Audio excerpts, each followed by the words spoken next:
முன்னாள் முதலமைச்சர் OPS அவர்களும் ஒரு கருத்தை முன் வச்சிருக்காங்க.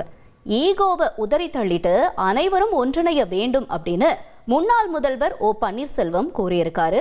வாணியம்பாடியில செய்தியாளர்கிட்ட பேசும்பொழுதுதான் இந்த கருத்தை அவர் தெரிவிச்சிருக்காரு.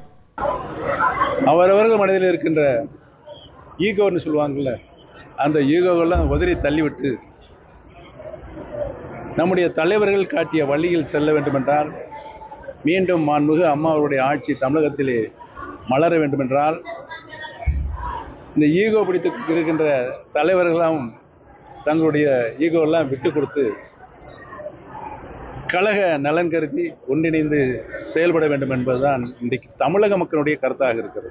தமிழக மக்களும் அனைத்து இந்திய அன்னார முன்னேற்ற கழகத்தில் இருக்கின்ற தொண்டர்களும் 2026க்குள் ஒன்றிணைந்து மீண்டும் மாண்புமிகு அம்மாவுடைய ஆட்சியை மலரச் செய்வதன் நம்பிக்கை எங்களுக்கு இருக்கிறது என்பதை தெரிவித்துக் கொள்கிறேன். அடுத்தபடியாக அரசியல் செய்தி ஒன்றை பார்க்கலாம்.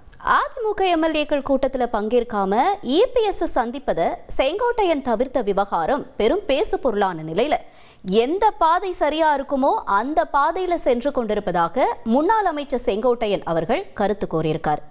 அதே போல சில வேடிக்கை மனிதர்களைப் போல வீழ்ந்துவிட மாட்டேன்னு உறுதியா சொல்லியிருக்காரு முன்னாள் அமைச்சர் செங்கோட்டையன். அதே சமயம் முன்னாள் அமைச்சர் செங்கோட்டையன் பொதுவெளியில இது போன்று நடந்து கொள்வது அநாகரிகமான செயல்னு முன்னாள் அமைச்சர் வைகை செல்வன் கருத்து கூறியிருக்கார்.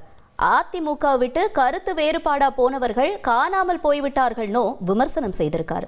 OPS அவருடைய கருத்து இவ்வாறா இருக்க, அடுத்தபடியா அவருடைய மகன் ஒரு பதிவு போட்டிருக்காரு. அதாவது அதிமுக முன்னாள் அமைச்சர் செங்கோட்டையன் அவருடைய மனசாட்சியின் உணர்வுகள் வெளிப்பட தொடங்கி இருக்கு அப்படின்னு O பன்னீர்செல்வத்தின் மகன் ஜெயபிரதீப் எக்ஸ் தளத்துல பதிவு ஒன்றை போட்டிருக்காரு.